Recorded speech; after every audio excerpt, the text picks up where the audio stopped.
Hello champions, how are you? Welcome to Career Adda।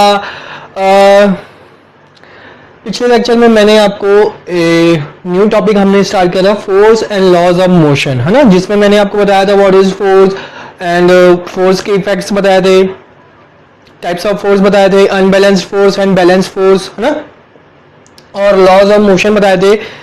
3 laws होते हैं Newton के।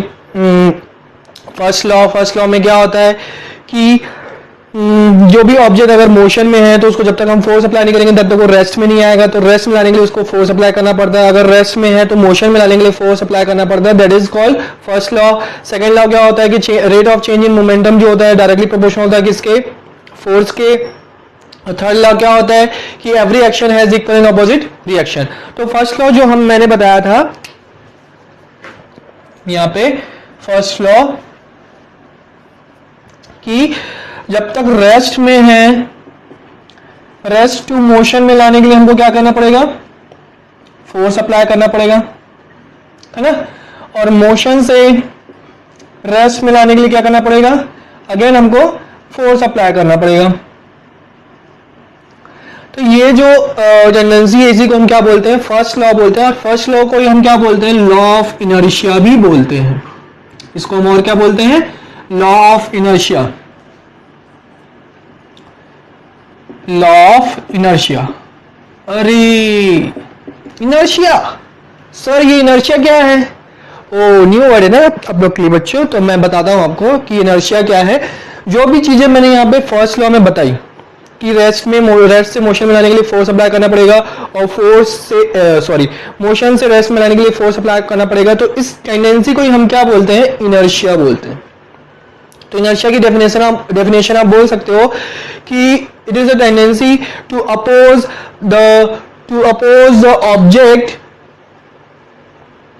To move in motion, okay, और to move in rest. ठीक है, तो आप बोल सकते हो कि इनर्शिया एक टेंडेंसी है जो क्या करती है, किसी भी ऑब्जेक्ट को अगर मोशन कर रहा है तो रेस्ट में लाने के लिए उसको फोर्स अप्लाई करती है, और जो रेस्ट में है तो उसको मोशन में लाने के लिए फोर्स अप्लाई करती है, और मोशन में है तो रेस्ट में लाने के लिए फोर्स अप्लाई करती है। तो इसी टेंडेंसी को हम इनर्शिया बोलते हैं। और फर्स्ट लॉ जो कि न्यूटन एक साइंटिस्ट है जिन्होंने दिया था, आइजैक न्यूटन, जो कि सारे बच्चों को उनका नाम पता ही है, तो उनके नाम पे फर्स्ट लॉ आया था, वो यहीं से आया था, इनर्शिया से आया था, है ना।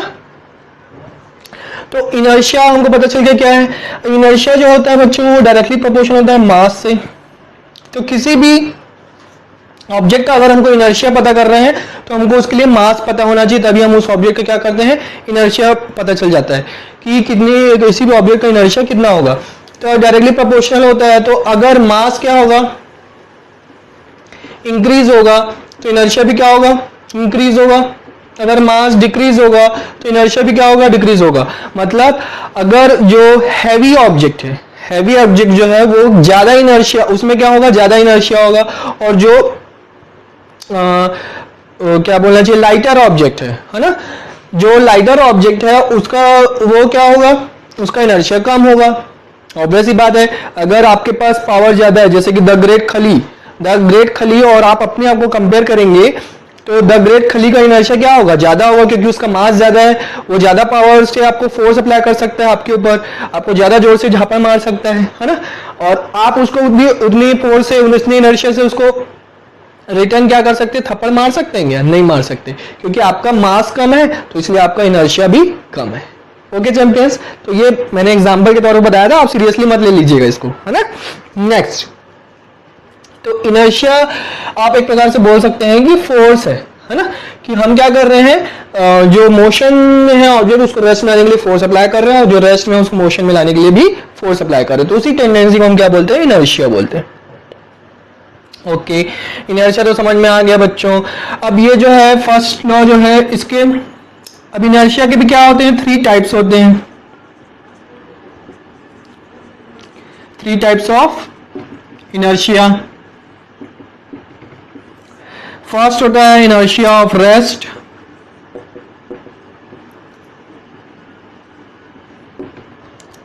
सेकेंड होता है इनर्शिया ऑफ मोशन,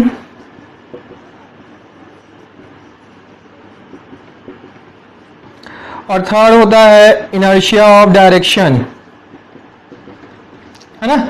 ये 3 टाइप के इनर्शियाज होते हैं, इनर्शिया ऑफ डायरेक्शन।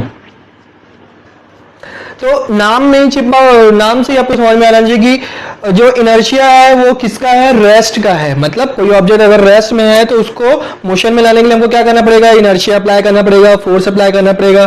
तो हमारा क्या हो गया, इनर्शिया ऑफ रेस्ट हो गया, है ना। नाम में छुपा यहाँ पे मोशन, तो अगर कोई ऑब्जेक्ट मोशन में है तो उसको क्या करना पड़ेगा, रेस्ट में लाने के लिए फोर्स अप्लाई करना पड़ेगा, इनर्शिया अप्लाई करना पड़ेगा, है ना। इनर्शिया ऑफ डायरेक्शन, अगर कोई ऑब्जेक्ट मूव कर रहा है किसी एक डायरेक्शन में दूसरे डायरेक्शन में चेंज करने के लिए ऑब्वियस सी बात है हमको क्या करना पड़ेगा, उसमें फोर्स अप्लाई करना पड़ेगा। जैसे कि हम कार ड्राइव कर रहे हैं और हमको टर्न करना है सडनली, तो हम क्या करते हैं, स्टीयरिंग को घुमाते हैं, उसमें फोर्स अप्लाई करते हैं, ठीक है। तो वहां पे कौन सा हो जाएगा, इनर्शिया ऑफ डायरेक्शन हो जाएगा। तो inertia of rest, inertia of motion, inertia of direction तो हमको समझ में आ गया बच्चों। तो इसके कुछ एप्लीकेशन देखते हैं कि कहाँ पे यूज होते हैं। इनर्शिया ऑफ रेस्ट का, जैसे मान लो एक बस में क्या है, बस में आप लोग सब लोग मोस्टली ट्रेवल किए होंगे। तो बस में हम क्या करते हैं, या किसी किसी पास कार होगी या कोई बाइक चलाता होगा, तो अब ध्यान दीजिए कि जब भी हम क्या करते हैं, बाइक, कार या बस में अगर हम बैठे हैं और सडनली हम क्या करते हैं, गाड़ी स्टार्ट करते हैं और चलाना स्टार्ट करते हैं, तो हम क्या करते हैं, पीछे की तरफ जाते हैं, है ना। सडनली हम क्या करते हैं, अगर हम एक्सीलरेटर बढ़ाते हैं, एक्सीलरेटर इंक्रीज करते हैं, तो हमारी जो अपर बॉडी है, अपर बॉडी और लोअर बॉडी, उस टाइम पे क्या होता है, 2 पार्ट में हमारी बॉडी डिवाइड हो जाती है, अपर बॉडी और लोअर बॉडी। लोअर बॉडी जो क्या होती है, लोअर बॉडी जो क्या होती है, बाइक से टच में रहती है या बस की सीट से टच में रहती है या कार की सीट से टच में रहती है। तो वो जो टच में रहती है वो क्या करता है, जैसे ही हम क्या करते हैं, सडनली मूव करने की, जैसे एक्सीलरेटर इंक्रीज करते हैं तो क्या होता है, लोअर बॉडी क्या होती है, मूव कर देती है। लोअर बॉडी क्या हो जाती है, मोशन में आ जाती है। पर हमारी अपर बॉडी मोशन में नहीं आ पाती है, अपर बॉडी क्या होती है, मोशन में नहीं आ पाती, इसलिए हमारी बॉडी पीछे हो जाती है ना। तुरंत वो मोशन में नहीं आ पाती है तो इसलिए वो पीछे हो जाती है। समझ में आया बच्चों। वैसे ही अगर बस, कार या बाइक में आप क्या करते हैं, सडनली ब्रेक अप्लाई करते हैं, सडनली ब्रेक अप्लाई करते हैं तो हमारी बॉडी है जो वो सामने की तरफ आती है, ऐसे, है ना, सामने की तरफ झुक जाती है। तो क्यों होता है, क्योंकि हमारा जो लोअर पार्ट है वो उस ऑब्जेक्ट से, बस, कार या ट्रेन या फिर बाइक से क्या है, टच में है जो लोअर पार्ट, वो सडनली क्या हो जाता है, रेस्ट में आ जाता है। पर हमारी जो अपर बॉडी है गाड़ी के साथ साथ मोशन में चल रही है और सडनली क्या हो जाती है, वो रेस्ट में नहीं आ पाती है, इसलिए वो क्या हो जाता है, सामने आ जाती है ना।